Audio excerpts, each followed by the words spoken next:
Friends, आज हम बात कर रहे हैं जयप्रकाश पावर वेंचर्स लिमिटेड की। स्टॉक में आज थोड़ी सी हमें कमजोरी देखने को मिली।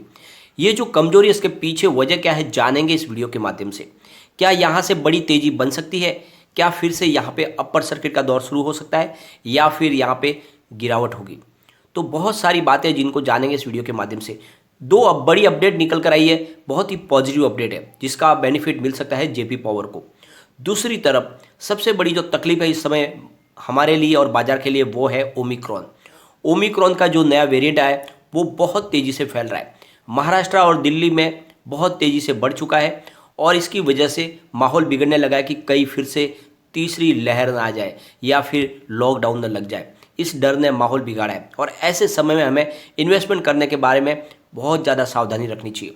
तो क्या इस समय बाजार में हमें नया इन्वेस्टमेंट करना चाहिए या फिर बाजार से दूर हो जाना चाहिए? तो सारी संभावनाओं को तलाशेंगे इस वीडियो के माध्यम से और आने वाले समय में कोल बेस्ड पावर सेक्टर के लिए क्या संभावना बनी हुई है जानेंगे और क्या इस समय इन्वेस्टमेंट कर लेना चाहिए। वैसे तो जेपी पावर बहुत ही कम प्राइस में मिल रहा है, यानी बिल्कुल पैनी स्टॉक है, कौड़ियों के भाव में मिल रहा है। तो क्या इस समय इन्वेस्टमेंट कर ले? आने वाले समय में क्या ये मल्टी बैगर बन सकता है? तो सारी संभावनाओं को तलाशेंगे इस वीडियो के माध्यम से। लेकिन फ्रेंड, उससे पहले अगर आप पहली बार हमारे चैनल पर आए तो चैनल को सब्सक्राइब कर दीजिए, एक बेल आइकॉन दबा दीजिए ताकि जब भी नया वीडियो बने पहला नोटिफिकेशन आपको मिले। वीडियो पसंद आए तो लाइक शेयर जरूर कीजिए। चलो फ्रेंड, वीडियो स्टार्ट करते हैं। मैं हूं आपका दोस्त SB दवे और हमारे अपने चैनल ऑनलाइन कमाई में आपका बहुत बहुत स्वागत है। सबसे पहले आज के कारोबार को डिस्कस कर लेते हैं।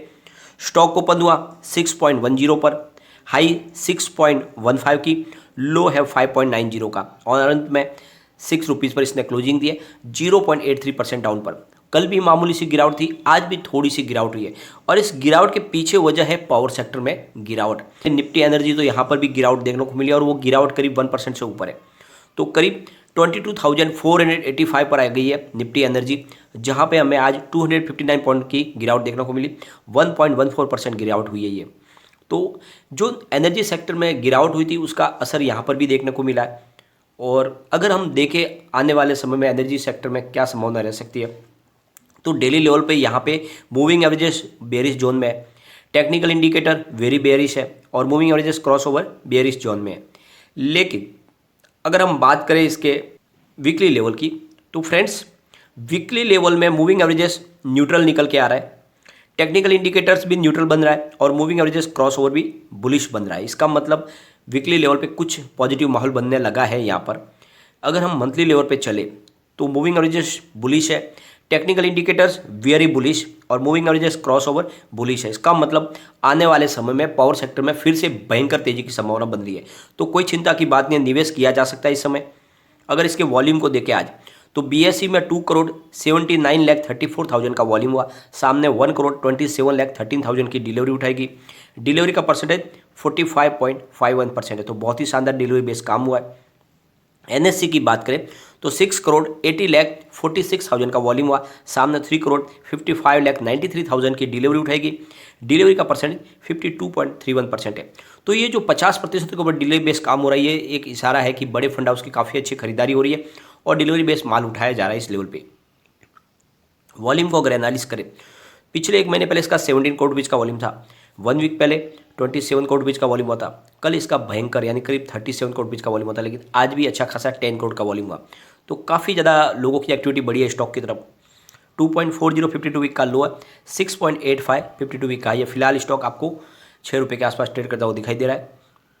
यहाँ पे जो बड़ी पॉजिटिव अपडेट निकल के आ रही है, सरकार ने पावर प्लांट से, कंपनियों से, जितनी पावर सेक्टर है पावर प्लांट से, उनसे कहा है कि क्या आप कोल को इंपोर्ट करने के बारे में सोचें।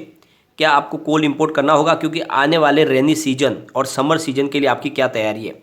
क्या उस समय कोल बेस्ड जितने भी जनरेशन में उनमें किसी प्रकार की प्रॉब्लम नहीं आनी चाहिए, वो बंद नहीं होनी चाहिए, शट डाउन नहीं होनी चाहिए, और इसके लिए ज़रूरी है कि आप कोल इंपोर्ट करने के बारे में सोचें। तो सरकार ने ये उनसे विचार विमर्श किया। Union power secretary Alok Kumar ने कहा है कि हम बातचीत कर रहे हैं जितने भी पावर प्लांट्स हैं उनसे कि आपको अगर कोल की ज़रूरत पड़ेगी आगे, तो अभी से उसके लिए हम कोल मंगाने की व्यवस्था करेंगे। तो इंपोर्ट कोल करने की बात चल रही है। इसका मतलब यहाँ पे सरकार की तरफ से पॉजिटिव रवैया अपनाया जा रहा है और कोल सेक्टर को किसी भी तरह से तकलीफ ना हो, इसकी तैयारी की जा रही है। यानी ये बात तो समझ में आ चुकी है कि आने वाले समय में कोल की शॉर्टेज हो सकती है और इसीलिए इंपोर्ट करने की बात की जा रही है। क्योंकि जो सबसे बड़ी बात यह है कि सरकार ने भले ही अपनी तरफ से ठान लिया है कि 2030 तक 50% नॉन फॉसिल फ्यूल का इस्तेमाल करेंगे, जितनी भी पावर जनरेशन की जो है कैपेसिटी वो रिन्यूएबल एनर्जी पर लाएंगे, लेकिन अभी भी ये संभव नहीं है क्योंकि लगातार पावर कंज्यूमशन बढ़ रहा है और इसकी वजह से कोल बेस्ड जितने भी प्रोडक्शन होंगे वो और तेज़ी से बढ़ेंगे।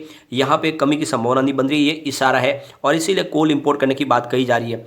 और जिस तरह से आगे डिमांड बढ़ेगी, चाहे कितना भी टारगेट सेट कर ले 2030 के लिए, लेकिन यहाँ पे जो डिमांड है वो लगातार बढ़ने वाली है और ऐसे समय में कोल बेस्ड जो भी प्लांट चल रहे हैं, जो कंपनियां हैं, उनके अंदर भी ग्रोथ की संभावना बनी हुई है। तो बड़ी पॉजिटिव खबर निकल कर आई है। दूसरी तरफ लगातार जो इलेक्ट्रिसिटी डिमांड है वो कंपनी जो हमारी इंडिया में लगातार बढ़ रही है और बहुत तेज़ी से बढ़ रही है, और उसको पूरा करने के लिए ज़रूरी है कोल बेस्ड प्लांट को तेज़ी से आगे बढ़ाना, क्योंकि सबसे बड़ा जरिया वही है। यहाँ पे जो रिपोर्ट निकल के आ रही है कि आने वाले 2026 से लेकर 27 के लिए इंडिया लगभग 620 गीगावाट की एनर्जी इंस्टॉल कर लेगा और उसमें 38% का जो योगदान होगा वो कोल बेस होगा और 44% की रिन्यूएबल एनर्जी का होगा। तो ये जो है अभी फ़िलहाल आने वाले समय में भी कोल बेस जितने भी प्लांट है वो तेज़ी से काम करेंगे और यहाँ पे जो तेज़ी से पावर सेक्टर के लिए ज़रूरी है, जो पावर कंज्यूमशन हो रहा है उसके लिए ज़रूरी है कि कोल बेस्ड प्लांट चलते रहे, क्योंकि रिन्यूएबल एनर्जी का जो भी टारगेट है उसको सेट करने में अभी समय लगेगा और ये डिमांड है वो अगर इसका आंकड़े देखो तो आपको खुद को समझ में आएगा। फिलहाल जो पावर सेक्टर के लिए सबसे बड़ा जो सोर्स है वो है कोल। 86.78% की सप्लाई कोल से हो रही है, पूरी की पूरी पूर्ति हो रही है।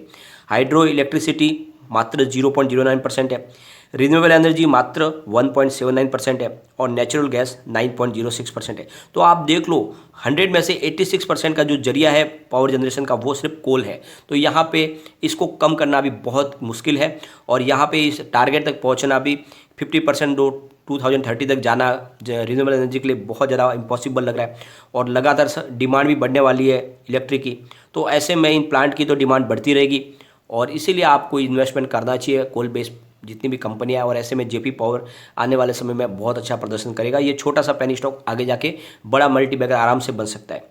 अगर इसके रिटर्न को हम देखें तो पिछले 5 साल के हिसाब से इसने 50.63% का पॉजिटिव रिटर्न दिया, 3 ईयर के हिसाब से 190% का पॉजिटिव रिटर्न है, 1 ईयर के हिसाब से 85.94% का पॉजिटिव रिटर्न है, 3 मंथ के हिसाब से 36.78% का पॉजिटिव रिटर्न है, 1 मंथ के हिसाब से 32.22% का पॉजिटिव रिटर्न है, 1 डे के हिसाब से जरूर 1.65% की गिरावट दिख रही है।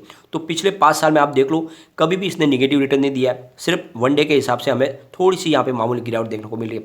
तो ओवरऑल इसकी परफॉर्मेंस बहुत अच्छी रही है और स्टॉक काफ़ी मजबूत रहा है। एक बार इसके फंडामेंटल भी हम चेक करेंगे तो अर्निंग पर शेयर EPS इसका 0.46 है, price to earning P ratio इसका 13.01 है, बुक वैल्यू पर शेयर 9.47 है, प्राइस बुक MRQ इसका 0.63 है, प्राइस अर्निंग TTM इसका 5.14 है, ROC इसका 6.62 है, PAT मार्जिन 11.09 है और फेस वैल्यू 10 रुपीज़ के। तो काफ़ी अच्छे फंडामेंटल है।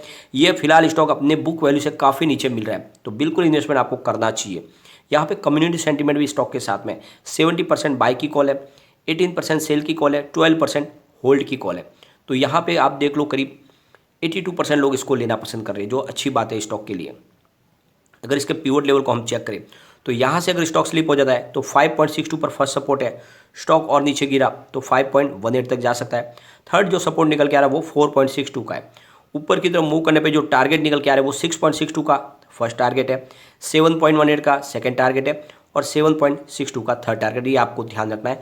स्टॉक ऊपर की तरफ दौड़ने लगा तो करीब 7.5 के ऊपर चला जाएगा या फिर गिरावट में ये 4.5 तक आ सकता है, परंतु फिलहाल स्टॉक 6 रुपीज़ पर है, जो इसके लिए अच्छी बात है। इसको एक मजबूत सपोर्ट मिला हुआ है और मुझे लग रहा है कि बहुत जल्द बड़ी तेज़ी बन सकती है। लेकिन जो डर है वो है ओमिक्रॉन का। जिस तरह से मामले बिगड़ रहे हैं इस वजह से हो सकता है कि आगे कुछ प्रॉब्लम हो, तो ऐसे में गिरावट की संभावना भी बन रही है।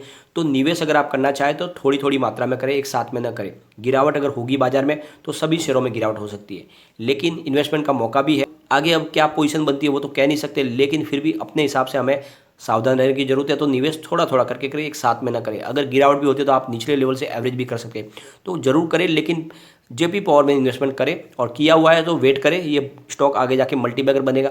आने वाले 5 साल में मुझे लग रहा है कि 500 को क्रॉस कर सकता है। लेकिन फ्रेंड, कोई भी इन्वेस्टमेंट करने से पहले अपने फाइनेंशियल एडवाइजर से बाय एडवाइज ले ले या अपना खुद का रिसर्च करें, क्योंकि मैंने वीडियो आपके एजुकेशनल पर्पज के लिए ही बनाया। वीडियो पसंद आए तो लाइक शेयर जरूर कीजिए और चैनल को सब्सक्राइब कर दीजिए। Thank you friend.